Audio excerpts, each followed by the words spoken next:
उद्धव जी भगवान श्री कृष्ण के बहुत अच्छे मित्र थे। उन्हें हर बात समझ में आती थी, सिर्फ एक ही बात समझ में नहीं आती, वो है प्रेम। वो बहुत बड़े ज्ञानी थे।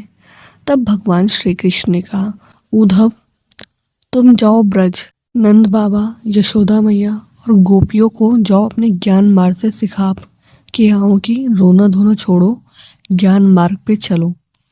तब उद्धव जी जाते हैं ब्रज और वह पूछते हैं गोपियों से, अरे सुनो, ये नंद बाबा का घर कहाँ है? तब गोपियाँ मुस्कुराते हुए कहती, तुम मथुरा से आए हो ना? बोलते हाँ।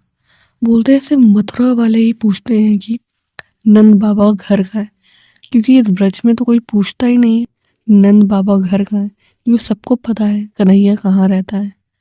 तब उन्होंने कहा, जो अश्रु की धारा बह रही है इसके साथ साथ जाओ।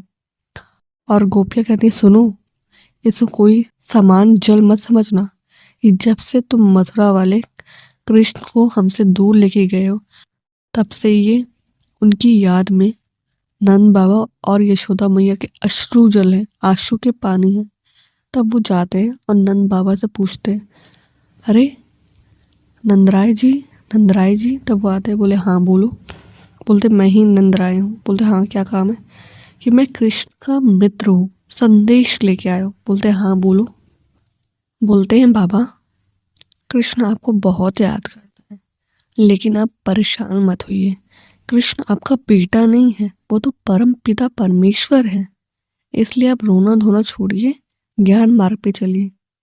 तब नंद बाबा कहते हैं कि मुझसे गलती हो सकती है कि मैंने उसे अपना बेटा माना, लेकिन उसने मुझे बाबा कहा। वो तो गलत नहीं कर सकता क्योंकि वो भगवान है। और तुम्हारे ज्ञान के हिसाब से अगर पहले मैं ये सोचता था कि बेटा छोड़ के चला गया, बहुतों के बेटे छोड़ के चले जाते हैं, लेकिन तुम्हारे ज्ञान के हिसाब से तो मेरा घर भगवान छोड़ के चले गए। इससे दुख और निराशा की बात क्या हो सकती है कि जिसका घर भगवान छोड़ के चले जाए। उद्धव जी चुप हो गए और वहां से चले गए। तो बाहर गोपियां बैठी रहती है, वो पास बुलाती है, कहती इधर आओ, बैठो हमारे पास। बोलती हैं कि तुम कृष्ण के मित्र हो? बोले हाँ। बहुत ज्ञानी लगते हो। बोलते हैं और क्या, मैं ज्ञानी हूँ। तो बोलते हैं अब ये रोना धोना छोड़ो और ज्ञान मार्ग पे चलो। तब गोपियाँ बोलती हैं ज्ञान मार्ग पे चलने से मिलेगा क्या? तो बोलते हैं स्वर्ग मिलेगा और क्या। तब गोपियाँ मुस्कुराते हुए कहती हैं, इतना सारा तामझाम सिर्फ स्वर्ग के लिए? हम ऐसे स्वर्ग को ठोकर मारते हैं जो हमें श्री कृष्ण के प्रेम से दूर कर दे। हमें ऐसा स्वर्ग नहीं चाहिए।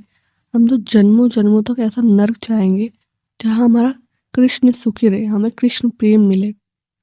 हम गोपियाँ पूछते हैं, उद्धव ये बताओ मन कितने होते हैं? बोलते एक। कर एक मन तो हमने कपो कृष्ण को दे दिया, अब मन हो तो ज्ञान मार्ग में लगाएं। तब उद्धव जी कहते हैं, एक बार तुम कहती हो कृष्ण ऐसा है वैसा है, फिर कहती हूँ कि प्रेम है वो चाहे साथ में रहे ना रहे, हमें तो प्रेम है हमेशा रहेगा। तो ये कैसा प्रेम है? तब गोपियाँ मुस्कुरा के कहती हैं, यही तो प्रेम है कि कार्य को छोड़ो जा सके, कार्य की कथा न छोड़ी जाए।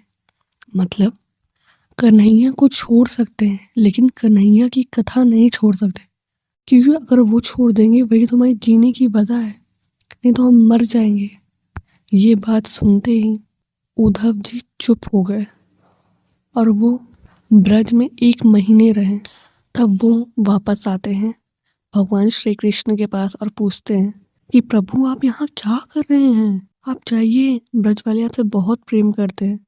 तब भगवान श्री कृष्ण कहते हैं, मैं वापस नहीं जा सकता क्योंकि मुझे कर्म भूमि अपना कर्तव्य निभाना है। मथुरा पे जरासंध बार बार आक्रमण कर रहा है।